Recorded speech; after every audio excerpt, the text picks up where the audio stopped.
By now, you've probably heard of COVID-19, or coronavirus disease discovered in 2019, which is responsible for a global pandemic. COVID-19 is caused by SARS-CoV-2, or Severely Acute Respiratory Syndrome Coronavirus 2, because it's genetically similar to the SARS coronavirus, which was responsible for the SARS outbreak in 2002.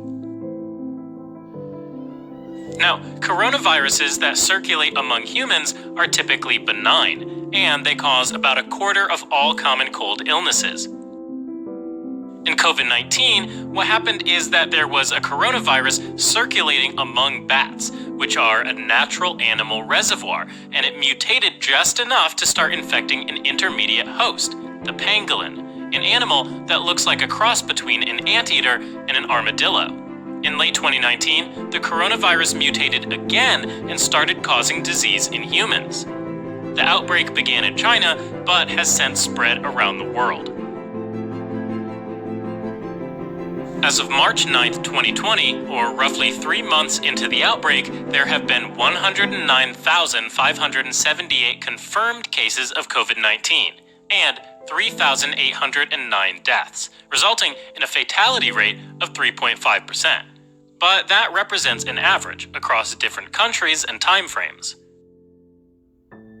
Based on a large study in China, digging deeper reveals that the fatality rate in China was actually 16% for cases between January 1st and January 10th. But then it fell steadily over time, until it was only 0.8% for patients with symptom onset after February 1st. There are two main reasons for this. First, the hospitals and clinics were initially overwhelmed and couldn't manage the disease. So both patients and healthcare providers were getting severely ill and dying. But within a few weeks, with better equipment, testing, and processes in place, the healthcare system responded and brought down the fatality rate dramatically. Now, as a point of comparison, the flu typically causes a fatality rate of 0.1%. So, even based on this data, COVID-19 is still 8 to 35 times more deadly than the flu. It's also worth pointing out that for COVID-19, the mortality rates differ by group. So, for example, if you split things out by age, you can see from this table that fatality rate is relatively low if you're below 60, with no deaths seen in children 9 and younger. But then it starts to really climb up for the elderly. So they're really the ones at highest risk. Similarly, the fatality rate is higher for folks with hypertension, diabetes, cardiovascular disease, chronic respiratory disease, and cancer, relative to folks without any of these conditions.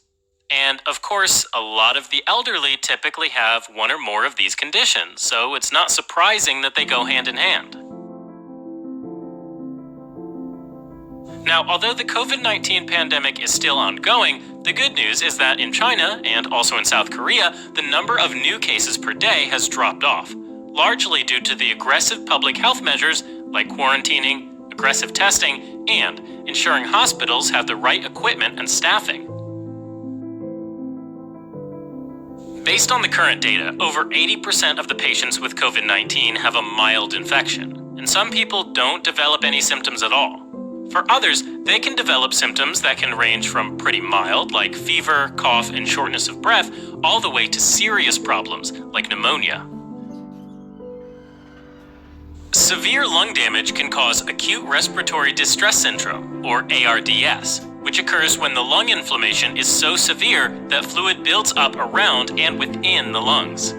The severe infection can cause septic shock, which happens when the blood pressure falls dramatically and the body's organs are starved for oxygen. ARDS and shock are the main cause of death for people with the infection. And again, this is most likely to occur in those over the age of 60, smokers, and people with other medical conditions like heart disease. In addition to causing disease, coronaviruses can spread quickly. Usually, the virus spreads when people cough or sneeze, and tiny droplets containing the virus are released. These droplets can land on another person's mouth, nose, or eyes, and that allows the virus to enter a new person. When a person with COVID-19 travels to a non-affected area, this is called an imported case. If they start spreading the disease to household contacts and those around them, it's called local transmission, since it's usually isolated to a small area and can be easily traced back to the original person. However, when people begin to contract the disease without a clear source, it's called community transmission. To prevent or contain community transmission, some schools and businesses have shut down, and some conferences, sporting events, and other large gatherings have been postponed or canceled. Once a person is infected, symptoms develop about 5 days later. This is called the incubation period. Now, there's debate about how much asymptomatic or pre-symptomatic people, which is to say, folks that are in the incubation period, are spreading the disease. And it may be much more than what we originally thought. Viruses are given a reproductive number, or R0, based on how quickly they spread. And person-to-person transmission has been confirmed both in and outside of China. An R0 of 1 means that an infected person passes it on to one new person. An R0 of 2 means that one person spreads it to 2 new people, and so forth. If the R0 is below 1, the infection peters out. If it's at 1, it stays steady. And if it's above 1, then it continues to spread. The current estimate for COVID-19 is an R0 of 2.2. As a point of comparison, the R0 of the flu virus is about 1.3, so COVID-19 spreads quite a bit more easily. To confirm the diagnosis, a reverse transcription polymerase chain reaction, or RT-PCR test, can be done, which can detect very small amounts of viral RNA. It's worth mentioning, however, that early in the disease, the RT-PCR can often miss the infection altogether, meaning that it's not very sensitive. So, if severe pulmonary disease is suspected, a chest CT should also be done to help detect the presence of viral pneumonia.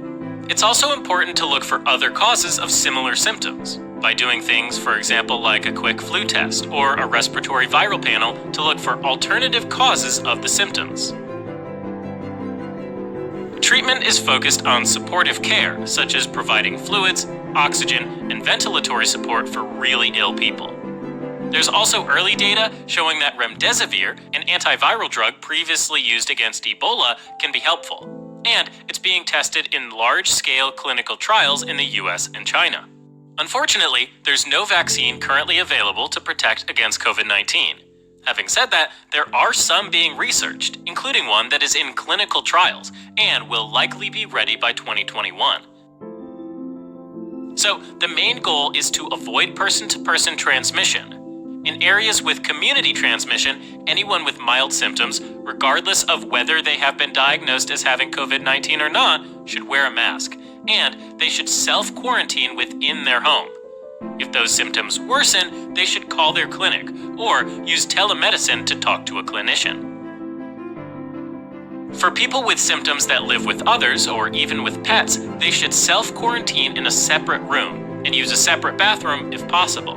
And they should avoid sharing household items like bedding or eating utensils. In fact, there has been a confirmed case of human-to-dog transmission, where COVID-19 went from a person to their pet dog. However, the dog didn't get sick, and there's no evidence that pets can spread this disease or become sick, so it's not necessary to take measures against companion animals. Finally, anyone with symptoms, including children and younger adults, should not attend school, work, or any other in-person gathering, and should avoid travel. Now, for individuals that don't have symptoms but are at higher risk, like those over age 60 and people with a chronic disease, the recommendation is that they also self-quarantine to avoid the chance of getting sick.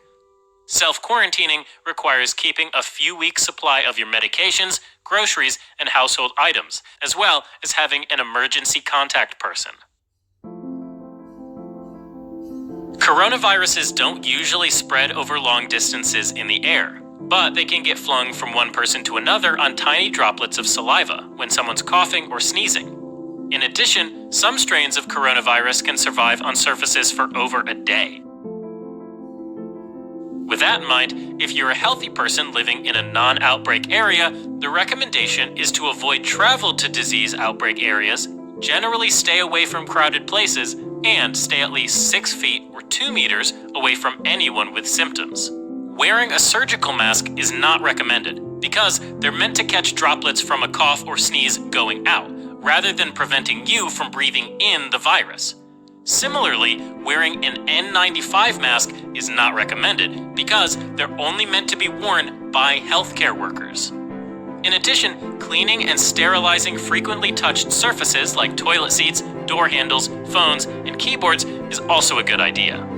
As always, careful hand washing is key, and it should be done with soap or alcohol-based hand sanitizers and scrubbing for 20 seconds. Also, avoid touching your eyes, nose, and mouth. This is the area known as your T-zone. It's a common entry point for viruses into the body. For healthcare workers who are around people with COVID-19, the recommendation is to apply droplet and contact precautions. That includes wearing personal protective equipment like a clean, dry surgical mask, gloves, long-sleeved gowns, and eye protections like goggles or a face shield. When performing a procedure that generates aerosol, like tracheal intubation, bronchoscopy, CPR, or non-invasive ventilation, it's important to wear an N95 respirator. This prevents 95% of the small particles, like respiratory droplets, from passing through. Alright, as a quick recap. The SARS-CoV-2 virus causes COVID-19. The virus travels in respiratory droplets and enters the body via the mouth, nose, or eyes. It can cause symptoms like fever, cough, and shortness of breath, and in some people, it can progress to more dangerous complications like pneumonia, ARDS, and shock. The highest risk is among the elderly and those with other serious health conditions. Treatments are focused on supportive care, but medications like remdesivir are in clinical trials, and there's a vaccine in clinical trials as well that will likely be ready by 2021. In the meantime, the best strategy is prevention.